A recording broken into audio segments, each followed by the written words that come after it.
Hello, and thank you for tuning in to The Christian Skeptic. I'm your host, Sean Kerwin, and as always, it's my mission to take an honest look at our questions about Christianity through the lens of logic and reason. I'm not here to preach at you, just to start a conversation with you. I hope you enjoy the show.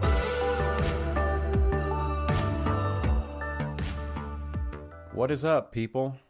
Are you guys ready? So today, I finally got all the audio edited and put together for the part 2 of my conversation with Sharon Angel. So today I want to share that with you guys.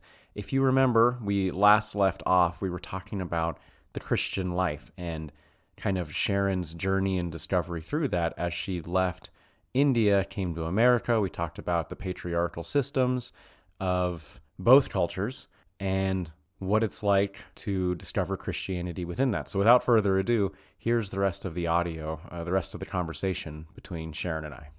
I think the Christian life is very uncomfortable to live by, this is what the Bible says, this is what I need to do. It is not a comfortable journey and it's not as advertised, like at least for me growing up when, the messages I've heard is, come to Christ, everything will be fine.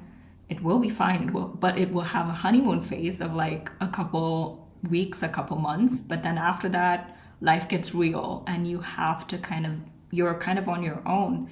And the minute you really start knowing God for who he is, it's uncomfortable. It is uncomfortable because he will challenge you, he will put you through the fire. And then once you're out of it, there's only like a short period of, oh, everything's fine, peaceful. And then you're thrown in the fire again. Not to say that God allows certain things to happen, but if you want to become better in any relationship, you have to go through those hardships. And going through those hardships will test your tenacity as to who you are as an individual. And I don't think a lot of Christians or a lot of people want to agree with that, because what was advertised to become a Christian is life is going to be simple, life is going to be easy. I think to that point, I just did an episode not too long ago on the difference between Catholicism and Protestantism. Titled it kind of sarcastically, almost, "Are Catholics Christians too?" But I note that one of the strengths, I think, at least in my view of it, that the Catholic Church has, that the Orthodox and the Protestant church or sect of Christianity doesn't have, is that you walk into a Catholic church and you always see a crucifix. And you walk into an Orthodox or a Protestant church and you see a cross. And there's good reasoning behind both. And I don't know that one's necessarily right and one's necessarily wrong, because the Protestants and the Orthodox have the view that, well, Jesus is off the cross now. He's raised from the dead, and we want to celebrate the resurrection. But Catholics hold the view, or at least the Catholic doctrine holds the view, that we preach Christ and Christ crucified, like Paul said.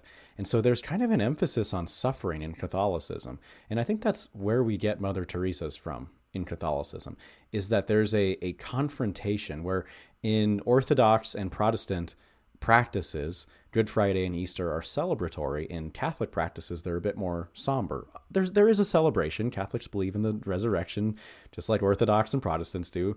There's a lot of differences between the religions, but I think there's a good enough emphasis on suffering that I don't think we have necessarily, especially in the Western evangelical church. We don't. No, why would we have it? Because we have our phones to like give us everything that we need right now. And technology has made it so much more difficult to experience any kind of discomfort. Yeah. Sorry. Finish your Yeah, question. absolutely. But no, you're totally fine. The message is still the same. Jesus says, if you want to follow me, pick up your cross and come after Yeah. me, right? And I also think that we've become, as a society, more impatient. We want answers and we want it now. But because you mentioned Mother Teresa, the Catholic Church was one of the first to start serving the community, right? They started by giving out alms, giving food for the poor, inviting strangers, homeless, into the church and just feeding them, giving them blankets, giving them homes to live, which is noble. And, our religion kind of tells us to do that. But they were the ones who acted on it first. And I think from my life experience, I've seen that Wherever I have found discomfort, wherever I have found pain, when I share that story, other people are able to relate with me on that pain, on that suffering, on that hardship. And I'm able to speak to them and I'm able to relate with them because one, I have freedom from that pain. I'm not in that shame, guilt, that those cycles anymore. But two,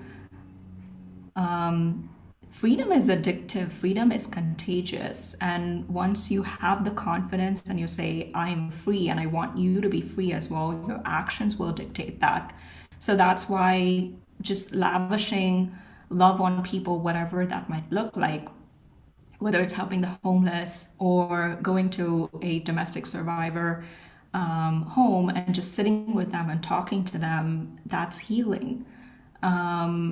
And that kind of action to say that I am healed, I am free, but it was only because I realized the pain that I was in. I realized going through this journey was hard, and I don't want you to go through that as well. Let me share with you my time. Let me share with you what I went through so that you don't have to go through that. You might have your own battles, you might go through something completely different, but at least take some of my life experience and don't go through that. Or the person who is talking to them, let me relieve you of this pain.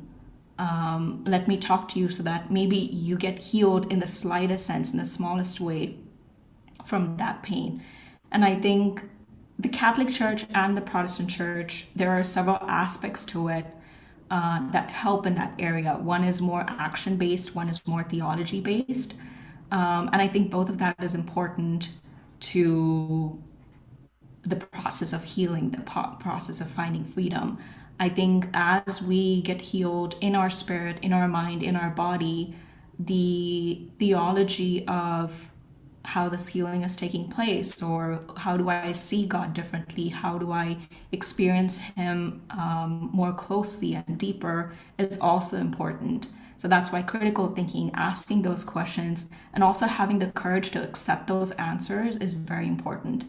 And with this social media generation, with the upcoming generations, with the struggles that they are born into, it is becoming very difficult because this next generation, they are not exposed to pain whatsoever. They are not exposed to suffering or discomfort whatsoever. They are born in the generation of I swipe and I get everything in the palm of my hands. So I think when they have the slightest problem or the slightest discomfort, it kind of propels them and throws them on the other end to question everything in life. And I think it's good, but also kind of when you're doing the questioning, I would say put it into boxes, put it into compartments, and be ready to accept whatever answer you get. So on that subject, there is, especially in the social media generation, kind of a trendiness towards some of the more Eastern religions. You know, there's, I don't know if it's an ideological push, but there's definitely like an emotional and maybe influencer type push that way. So on to the subject of caring for the poor that you just brought up and all of the charities that have come out of the church.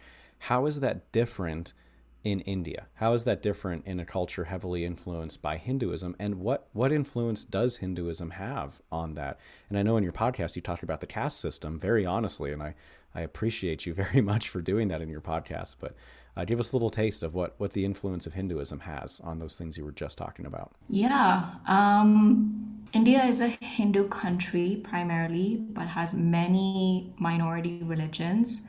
When I grew up, I went to a Christian school, but I was surrounded by girls and boys from different religions, different languages that I am very grateful In for. the Christian In school? a Christian school, yes. Okay. The girl who shares the seat with me, she was Hindu, and then on the other side there was a Jain girl speaking Hindi, Gujarati, and so on. So I'm very grateful for that exposure. I'm very grateful for that experience because for me growing up, like 10, 15 years ago when I was in high school, I've picked up on all of these languages. I kind of have an introduction to what Hinduism is, what Jainism is, what the Islam religion is. I have an introduction to it. I'm not, an expert on it. But growing up with those differences and still embracing those differences and showing mutual respect to each other I think makes you a well-rounded human, because your faith, the core of who you are, is different. But then you are able to coexist in peace and, putting humanity first. You are human, you are a girl, you are a boy. I see that. You don't look like me, you're not the same color as me, you're not the same caste as me, you're not the same religion as me, but I will still choose to be your friend looking at all those differences. It was great. We did not have any religious tensions or language tensions when I was in high school. But now I see that many tensions are instigated by religion, by faith. This is very hard to say, and I want to say it in the right way. I don't want to offend anybody's feelings, but recently, high school students and college students, they had a rivalry against each other. They were kind of pitted against each other, Hindu versus Muslim girls, where they, are you're in an educational, you're in school, you're in college. So why do you wear a burqa? Why do you wear a head covering? You're coming to get an education, so you should not need to express your religion, express your faith. So And this was back in India? this was in India, and this was a couple months ago. And so these the Hindu girls, they came out wearing orange scarves around their neck, which they've never worn that before. They started wearing orange scarves around their neck and saying, if you are going to practice that, we will practice that too. And then, there was a clash between, physical assault, girls fighting, young boys coming in and fighting for the Hindu girls, nasty, ugly. And very sad as well. Like, why would you want high schoolers? Why would you want teenagers pitted against each other in the name of religion? I was heartbroken to see that, because this is the time when you're shaping young minds. You're sending them to school, you're sending them to college to receive an education on the grounds of we are all equal, for them to learn about peace, about coexistence, about harmony, because this is the future generation that's going to build an India on the grounds of economy, industry, and so many other things. And if you're teaching them to see religion first, to see differences first, then what are they going to do when they become young adults? What are they going to do when they become adults? And I don't think that's the right way to approach humanity. I don't think that's the right way to approach society. Moving forward, the caste system in the Hindu religion, that is something that they observe, that is one of their belief systems, that is one of their core values. But in India, I'm not sure if this is because India is a Hindu country. Many Christians and Muslims also follow the caste system. And my question is, where's the caste system in the Bible? Why are Christians following the caste system? And why are we following the class system when, Jesus comes to break all of that and say, everybody's equal in my eyes. God created man and woman in his image. So why are we saying that somebody is beneath somebody else? And, when you're looking for a groom, when you're looking for a bride, that comes into play after marriage. That becomes a huge thing, huge point of contention. And people are not okay to let go of the caste system. They are not okay to let go of the dowry system, because that establishes superiority. I am much higher than you are, so you owe me so much money, you owe me so much gold, your family owes me so much respect.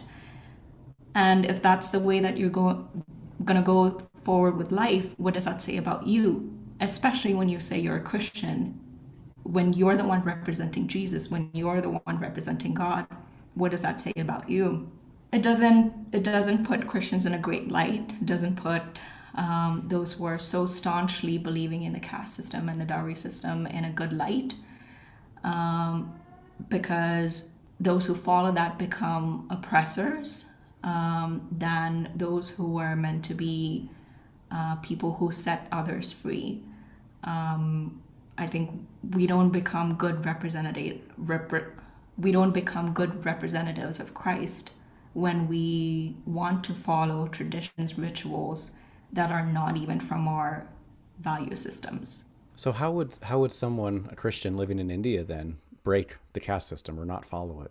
Because I guess I'm just trying to wrap my mind around of like part of it. Again, it might go back to the cause and effect, right? If that's the prevailing culture, is there somewhat of an element or an aspect where they're almost culturally forced or culturally like coaxed into following it, or does everyone actually have the individual choice to follow it or not? And I'm just asking because I don't know anything about Indian culture. I think you have the choice, because one of the Mm-hmm. biggest things that where it plays into is when in an arranged marriage, the whole biodata, you get a biodata of the other person, height, weight, religion, parents' background, their skin tone. Really? Yeah. Wow. Educational qualification, what languages they speak. It's pretty much like an exhaustive dating app, but then you have the entire history of the person, and then you choose, like, It sounds like shopping for a car or something. Like this much horsepower, this much gas mileage, like this many yeah. miles. Yeah, and you can be specific, right? It's almost like swiping. Okay, I don't like this person's color. I don't like this person's caste. I don't like this person's family background. I'm going to say no, or I'm going to say yes. Once you say yes, you go either ask for a dowry or have the question about dowry. And then once everything's set, you kind of, like make the decision. Do you want to go forward with the alliance? Do you want to go forward with the match or not? So in an arranged marriage, the caste system plays into is a big deal, and then also the quota system when it comes to education and jobs. I think it also plays into that. So the backward caste or the lower caste, they have certain jobs that they can do, like farming, agriculture, and so on. There's a whole list. Same with if you come from the forward caste, there's a whole list of jobs that you're qualified for. And those jobs are usually superior to the jobs that are offered to the lower caste. So I think it's a choice to say that I don't want to look for someone based on caste, color, and religion. And then it's also a choice to say I don't want to go into this job because of my caste, because of all the opportunities or the privileges that my caste offers. You can say no, but it is a difficult journey, because the argument to that, the other side of that is, like the uncles or the aunties, they will say, "Oh, I don't want you to look at a guy because of his caste, because of the money that he has, or because of his skin color, but that's what society expects." So they will not challenge breaking the system, and they will also not help you break the system in the name of, I'm not the one who's trying to break this. I'm not the one who's trying to force this on you, but society is. So what will other people say? What will other people think? That is a big deal. And that, like, when you're close friends, or like when the people around you don't want to help you move forward, don't want to help you with a certain aspect of this is what I want to do, then it becomes a challenge of, do I have, like enemies, or do I have barriers in my own circle? Like if people in my own circle are not going to support me, then how am I supposed to move forward outside of that circle? So yes, it can be difficult, but I've said no to looking for a guy, not seeing the cast. I've said no to a dowry, and it's been worth it. It's been freeing. It's so much more peaceful. It's so much more unrestrictive. But was it hard in the beginning? Yes, because that took so many conversations with my family, with people around me. But everyone will agree with you when you say you don't want to, like go forward with things according to the caste system. But when you take that step of saying no, a lot of people who you think will support you will kind of like walk away or stay on the sidelines. So that's a independent journey. That is a journey for yourself, and you have to have a lot of courage. You have to have the tenacity to walk through that. But when you come out of that, it is worth it. And good things take time, and those who wait for those good things, it will happen to them. I strongly believe that I'm a beneficiary of that. So yes, it is possible. Wow, I think you said the right word, courage. And I really do admire the courage that you have to step out of the caste system. I think that that is an insanely valuable thing. And to some degree, I can relate when you talk about social pressures, when you talk about how will people see you, those around you will judge you, because we all face that, and that's been kind of my observation, even because I worked in the church as a pastor for 3 years, and that was my observation there, even of people leaving the church, is that there's a lot of social pressure to denounce Christianity, to denounce faith, to pick up something else, right? And just as much as there is to stay in a church, right? There's especially family pressure to continue to go to church even when you don't believe it anymore, right? And so, in any regard, to kind of step out of the pressure and make the decision on your own takes courage. Um, but yeah, no, I want to commend you on the courage to step out of the caste system and to try to walk with God on your own. So I also want to Thank be you. respectful of your time and also the listeners' time. So we're just about out of time for the show. But I want to give you a chance to talk about what you're doing now. What are you up to? What Okay. if the listeners want to learn more about you, get to know you more on your podcast and everything you're doing? How can they do that? Yeah, I think I take this as a chance for final words. I think a lot of the things that I've done, the journey that I've gone through, is because of the freedom that I found in Christ. And so sure and so happy about that freedom, to see that, okay, God promises that freedom, and to be able to feel it, experience it, and to be able to share it with everyone around me is such, it is such a, I recognize it as an honor. So a lot of my work right now is helping women realize their inherited human rights. So women and children who have been marginalized, treated as outcast, kind of fighting for their second chance. They're fighting for their second life. I try to help them in any way possible. So I wrote a book in 2020 called The Courage to Identify Who You Are. That was sharing my story of how I navigated through life, in trying to find my identity or reshape my identity. And that book has been successful. The audience who has read it, they are able to resonate and also use it as a tool to find their own freedom, which is a win for me. Even the smallest of stories is a win for me. So that book is available on Amazon and has a 4.8 or 4.9 rating. And it was the number one new release on Amazon, which was, yay, I'll take that. So with the success of that, I saw that it was resonating with people, but then how do you kind of reshape your identity, or go on that journey by making everyday decisions? The larger aspect of that is easy to talk about and easy to share with people, but then going on that journey to find your full identity, your full potential, is a combination of many small decisions on a daily basis. So I started a podcast in 2021. It's called The Courage to Identify. And the episodes on there are, all of these small things that constitute to our daily life. Like, what is it to be a woman? What are the pressures you're going to face? What does it mean to be a third culture kid? What does freedom of belief mean? How do you navigate grief and loss? How do you make money decisions? Things like that. So some of the episodes are just me sharing my experience and talking about how my brain works. And some of them are with experts who can talk to that subject.